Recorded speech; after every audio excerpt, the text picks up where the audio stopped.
আসসালামু আলাইকুম প্রিয় আইসিটি শিক্ষার্থীরা, আশা করি মহান রবের অশেষ রহমতে সবাই অনেক ভালো আছো। আজকের এই ক্লাসে আমরা আরও একটি HTML এর সৃজনশীল সমাধান করব এবং এটা বোর্ডে দেখতে পাচ্ছি উদ্দীপকটা। এটা কিন্তু রাজশাহী, কুমিল্লা, চট্টগ্রাম, বরিশাল এই চারটা বোর্ডে একসাথে 2018 সালে এসেছিল, অর্থাৎ বোঝাই যাচ্ছে খুবই গুরুত্বপূর্ণ। তো দেখতে পাচ্ছি উদ্দীপকে একটা কাঠামো দেওয়া আছে এবং একটা HTML টেবিল দেওয়া, অর্থাৎ HTML এর কিছু ফলাফল দেওয়া আছে। তো আমরা ক খ গ ঘ দেখে ফেলি কি দেওয়া আছে। দেখতে পাচ্ছি এই উদ্দীপকটার কতে দেওয়া আছে HTTP কি এবং খতে দেওয়া আছে ওয়েব পেজের সাথে ওয়েব ব্রাউজারের সম্পর্ক কি। গতে দেওয়া আছে উদ্দীপকের চিত্র 1 দেখে ওয়েবসাইট কাঠামো ব্যাখ্যা করো, অর্থাৎ এইটা কোন কাঠামোতে পড়েছে এবং সেই সম্পর্কে কিছু তথ্য আমাদের লিখতে হবে 1-2 পৃষ্ঠা। গহতে বলছে উদ্দীপকের চিত্র 2 কে ওয়েব পেজে প্রদর্শনের জন্য HTML কোড লেখো।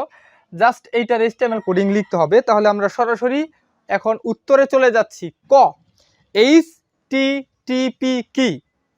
HTTP পূর্ণরূপ হচ্ছে হাইপার টেক্সট ট্রান্সফার প্রটোকল। প্রিয় শিক্ষার্থী, আইসিটির টেস্ট এবং ফাইনাল পরীক্ষায় 95%-এরও বেশি কমন পেতে আমাদের এই সুপার সাজেশনটি এখনই সংগ্রহ করো। আমার এই হোয়াটসঅ্যাপ নাম্বারটিতে একটি মেসেজ করলেই সাজেশনটি পেয়ে যাবে। ইন্টারনেট আইপি প্রটোকলের মাধ্যমে যে প্রটোকল ওয়েব সার্ভার ও ওয়েব ক্লায়েন্টদের মধ্যে ডেটা আদান প্রদান করে তাকেই HTTP বলে। এটা হচ্ছে কয়ের উত্তর, জাস্ট এটা হুবহুব তুমি দিয়ে দিবে। এরপর খতে বলছে ওয়েব ব্রাউজারের সাথে ওয়েব পেজের সম্পর্ক কি। ধরো তোমার একটা ওয়েবসাইট আছে, আর ওয়েব পেজটা কি একটু আমি বলি।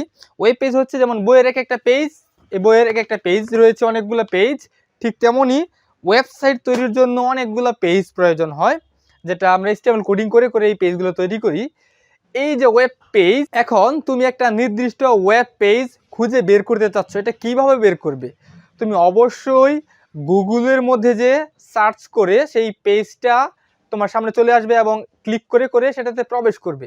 এই যে প্রসেসটা, তুমি যে সার্চ করার পর ভেতরে ঢুকে এটার মধ্যে যে যাচ্ছ, এই প্রসেসটাই হচ্ছে মূলত ব্রাউজিং করা। অর্থাৎ ব্রাউজিং করার মাধ্যমে আমরা আমাদের কাঙ্ক্ষিত একটা পেজে প্রবেশ করতে পারি। তাই আমরা বলতে পারি ওয়েব পেজের সাথে ওয়েব ব্রাউজিংয়ের সম্পর্ক রয়েছে। এই উত্তরটা আমি স্ক্রিনে দিয়ে দিলাম, জাস্ট এইখান থেকে তুমি সুন্দরভাবে পড়ে 2-3 বার পরে মুখস্থ করে এটা পরীক্ষার খাতায় লিখে দিবে। এরপর আমরা গয়ে চলে যাই। গয়ে বলছে এটা কি কাঠামো এবং এই নিয়ে বিস্তারিত আলোচনা। এইটার সাথে অনেক শিক্ষার্থীরা ট্রি বা হায়ারার্কিক্যাল স্ট্রাকচারকে মিলিয়ে ফেলে। আগে আমি এটা বলি, এটা হচ্ছে নেটওয়ার্ক কাঠামো। নেটওয়ার্ক কাঠামো কিভাবে চিনব? দেখো, নেটওয়ার্ক কাঠামোর প্রত্যেকটা পেজ মূল পেজের সাথে সংযুক্ত এবং অন্য সকল পেজের সাথে সংযুক্ত আছে। যদি একটা দেখাই, দেখো এই পেজটা মূল পেজের সাথে সংযুক্ত, আবার এইটার সাথেও, আবার এইটার সাথেও। অর্থাৎ নেটওয়ার্কের মূল বৈশিষ্ট্য হচ্ছে সকল পেজ মূল পেজের সাথে সংযুক্ত থাকবে এবং তার আশেপাশের সকল পেজগুলির সাথেও সে সংযুক্ত থাকবে। এটা হচ্ছে নেটওয়ার্ক কাঠামোর বৈশিষ্ট্য। কিন্তু আমি যদি এটাকে এখন ট্রি বা হায়ারার্কিক্যাল স্ট্রাকচারে পরিবর্তন করতে চাই, তাহলে জাস্ট আমার এই যে এই লাইনগুলো যদি আমি মুছে দেই, তাহলেই কিন্তু এটা ট্রি বা হায়ারার্কিক্যাল স্ট্রাকচারে পরিবর্তন হয়ে গেছে। এখন এটা ট্রি স্ট্রাকচার। এই দুইটা বিষয় তোমাদের বুঝতে হবে, অনেকে গুলিয়ে ফেলে, তাই এটা আমি করে দেখালাম। আবার এইটার সাথে যখনই আমি সবগুলো জুড়ে দিচ্ছি, এটা কি হয়ে গেছে? এটা হয়ে গেছে নেটওয়ার্ক কাঠামো। এই নেটওয়ার্ক কাঠামো এর বিস্তারিত তথ্য আমি স্ক্রিনে দিয়ে দিলাম। জাস্ট উত্তরটা মুখস্থ করে মাথায় রাখো, 4-5 বার পরে মুখস্থ করে ফেলো, পরীক্ষার খাতায় সুন্দরভাবে লিখে আসবে স্টেপ বাই স্টেপ।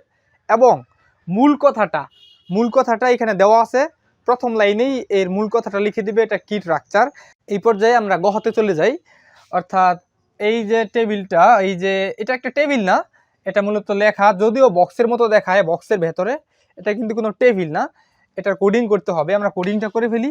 আমরা অবশ্যই অ্যান্সার দিয়ে স্টার্ট করব। HTML এর বেসিক কোডগুলো লিখি, HTML, এরপর বডি, আমরা বডিতে চলে গেলাম। বডিতে যাওয়ার পর এখানে দেখতে পাচ্ছি সাবজেক্ট লিস্ট, এর নিচে একটা আন্ডারলাইন দেওয়া আছে।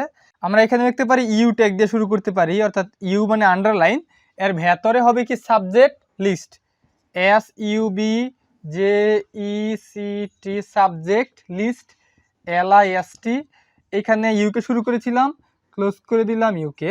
আরেকটা কাজ তুমি চাইলে এখানে করতে পারো, এটা তোমার ইচ্ছা। যেমন ধরো এই সাবজেক্ট লিস্ট লেখাটা কিন্তু একটু বড় সাইজের, অর্থাৎ মোটামুটি একটু সাইজ। এই সাইজটা নির্ধারণের জন্য আমরা জানি H1 এই হেডিংটা দিয়ে মূলত সবচেয়ে বড় টাইপের লেখা বোঝানো হয়, আর H6 দিয়ে সবচেয়ে ছোট টাইপের। এটা যেহেতু মাঝারি টাইপের, তুমি এইখানে H4 দিতে পারো, অর্থাৎ এই লেখাটার সাইজ হচ্ছে H4। এটা যেহেতু H4, তাহলে এটাকে এখানে আমরা ক্লোজ করতে হবে, ক্লোজ H4। এই অংশটা তুমি দিতে পারো, দিলে আরও বেশি ভালো হয় এবং বেশি বেটার একটা HTML কোডিং হবে। আচ্ছা, এই পর্যায়ে আমরা দেখতে পাচ্ছি বাংলা ইংরেজি ICT এটা লিখিত আকারে যেগুলো নাম্বারিং করা। যদি ABC রোমান সংখ্যা 1 2 3 এইভাবে নাম্বারিং করা থাকে সেটা হচ্ছে অর্ডার লিস্ট। আর যদি নাম্বারিং করা না থাকে, বিশেষ কোনো চিহ্ন থাকে, ফোঁটা থাকে, সেটা হচ্ছে আনঅর্ডার লিস্ট। তাহলে এটা 1 2 3 আছে, এটা হচ্ছে অর্ডার লিস্ট টাইপের একটা, তাই আমাদের HTMLটা ওইভাবেই করতে হবে। এটা যেহেতু অর্ডার লিস্ট টাইপের, তাই আমরা এইখানে লিখব OL টাইপ, অর্থাৎ অর্ডার লিস্ট টাইপ। এটা লেখার পর কোটেশনের ভেতরে আমরা 1 লিখে দিব। 1 কেন লিখলাম? 1 লেখার কারণ হচ্ছে এই যে এখানে 1 দেওয়া, এইখানে তাই আমি 1 ব্যবহার করেছি, এবং পরবর্তীতে আমার 1 2 3 আর ব্যবহার করার প্রয়োজন নেই। এই সিস্টেমটা অটোমেটিকভাবে বুঝে নিবে 1 2 3 যতগুলো এখানে নিচে আরও এই ধরনের লেখা আসবে সেগুলোকে নাম্বারিং করতে থাকবে। আবার যদি এখানে এ আসতো, তাহলে কিন্তু এই 1-এর জায়গায় আমি কিন্তু এ ব্যবহার করতাম। তো আশা করি এই পার্টটা বুঝতে পেরেছো, অর্ডার লিস্ট টাইপের। পরে এগুলো হচ্ছে লিস্ট আইটেম, এগুলোর জন্য আমার আরও একটি ট্যাগ লাগবে। আমি এইখানে কাজটা করি, তাহলে সেই ট্যাগটা কি? LI, অর্থাৎ LI মানে হচ্ছে list item, Bangla BANGLA, Bangla. LI শুরু করেছিলাম, ক্লোজ করলাম LI-কে।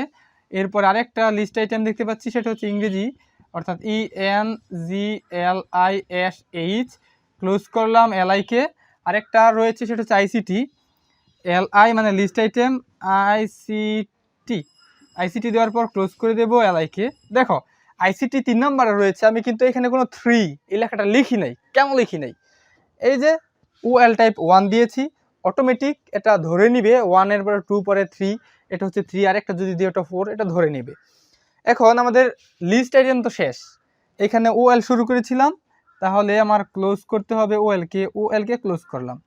যেহেতু OL ক্লোজ, এখন বডি ক্লোজ করব এবং HTML-কে ক্লোজ করব। ক্লোজ করলাম বডিকে, এবং সর্বশেষে ক্লোজ করলাম HTML, এটাকে ক্লোজ করে দিলাম। আশা করি এই গহ উত্তরটা বুঝতে পেরেছো, খুবই সহজ, খুবই সিম্পল। তো এই ছিল আজকের ভিডিও, ক খ গ এবং গহ।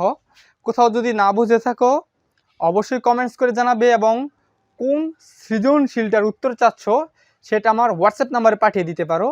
এই ছিল আজকের ভিডিও, দেখা হচ্ছে পরবর্তী ক্লাসে। আল্লাহ হাফেজ।